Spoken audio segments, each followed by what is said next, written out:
Good morning. We're here today to announce 3 separate cases highlighting the ongoing threat posed by Chinese economic espionage and research theft in the United States. First, the arrest today of a Harvard University professor for lying about his participation in a Chinese foreign recruitment program. Second, this morning we have unsealed a separate indictment of a Chinese national working as a scientific researcher at Boston University who failed to mention on her visa application that she is also a lieutenant with the People's Liberation Army. Finally, this office has indicted another Chinese national for trying to smuggle vials of biological material out of the United States to China and lying about it to federal investigators. That defendant, whose entry to the United States had been sponsored by Harvard University, was a cancer researcher at a lab at the Beth Israel Deaconess Medical Center. So, this morning, the FBI arrested Dr. Charles Lieber, the chair of the Department of Chemistry and Chemical Biology at Harvard University, for making false statements regarding his involvement in China's Thousand Talents Plan and his affiliation with the Wuhan University of Technology. The complaint alleges that Dr. Lieber signed a contract with the Chinese university in Wuhan and was paid up to $50,000 per month, plus up to $158,000 in living expenses, and awarded more than $1.5 million to set up a research lab at the Chinese school and work there on researching nanotechnology. Lieber also joined China's Thousand Talents Plan, according to the complaint, a Chinese government-run program designed to entice scientists and researchers in the United States to share their research expertise with China. At the same time, Dr. Lieber was receiving U.S. grant funds from the Department of Defense and the National Institutes of Health. National Institutes of Health spends up to $39 million a year funding medical research in the United States. Those programs required Dr. Lieber to disclose if he was working with, including receiving funding from, any foreign power. When questioned, Lieber hid his involvement with the Chinese entities, including specifically disavowing any connection to China's Thousand Talents Plan. Meanwhile, based on the complaint, it appears that China paid Lieber hundreds of thousands of dollars over the years for his involvement with the Chinese entities and for his work on research for Chinese gain. Also today, a federal grand jury indicted Yanqing Ye, a Chinese national, with lying on her J-1 visa application, making false statements to Customs and Border Protection, conspiracy, and being an unregistered agent of the People's Republic of China. According to court documents, Ye is a lieutenant in the People's Liberation Army, but she concealed her military connections while employed as a researcher at Boston University's Department of Physics, Chemistry, and Biomedical Engineering Center for Polymer Studies. The indictment alleges that a colonel in the People's Liberation Army and other military officers from the Chinese National University of Defense Technology gave Ye numerous assignments while she was in the United States, such as conducting research, assessing U.S. military websites, and sending documents and information back to China. In April 2019, Ye was questioned by customs officers at Logan Airport on her way to China. According to the indictment, she lied about her involvement with Chinese military projects.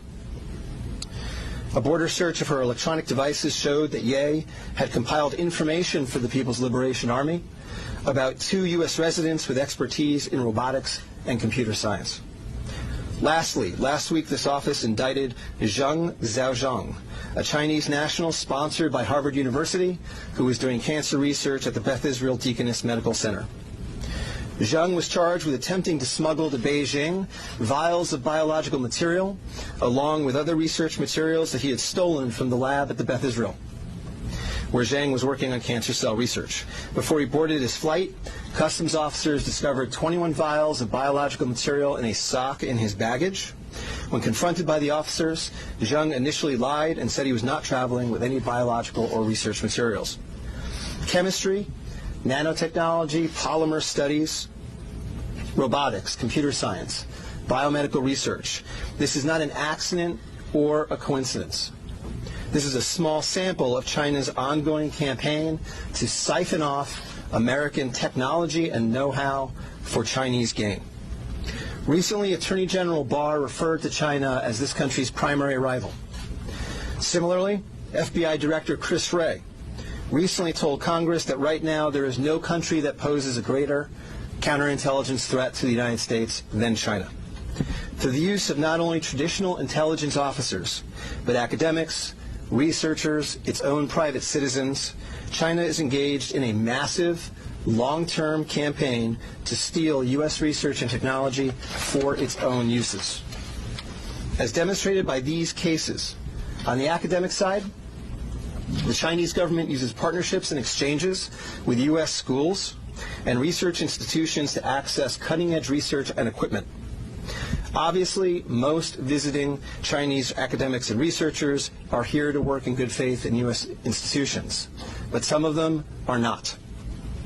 Some number have been incentivized by the Chinese government, either through the use of money or other means, to gather U.S. research and smuggle it back to China. Because of the sheer scope of this threat, a year ago, the Attorney General created the China Initiative at the U.S. Department of Justice, designed to prioritize and aggressively prosecute Chinese economic espionage and theft of intellectual property. The cases we are announcing today are part of that effort. Boston is an especially attractive target for this kind of exploitation, and universities and research institutions and tech companies in this area must become sensitized to this threat. Our community benefits greatly from the diversity and talent of international visitors and our partnerships with foreign institutions, especially research institutions. But Chinese economic espionage and theft is a real and daily occurrence that we must begin to confront. As the world struggles to contain the new virus, a new speculation from the Chinese scientists who believe it may have originated at a research facility not far from the Wuhan fish market. While they say more research needs to be done to find solid proof, such labs are known to contain disease-ridden animals, including hundreds of bats. Our Kim Hyo-sun with the details. Amid the continued spread of the COVID-19 virus, there's rising speculation the virus could have originated from a government laboratory in Wuhan rather than the widely held belief that it emerged from the city's Huanan seafood markets.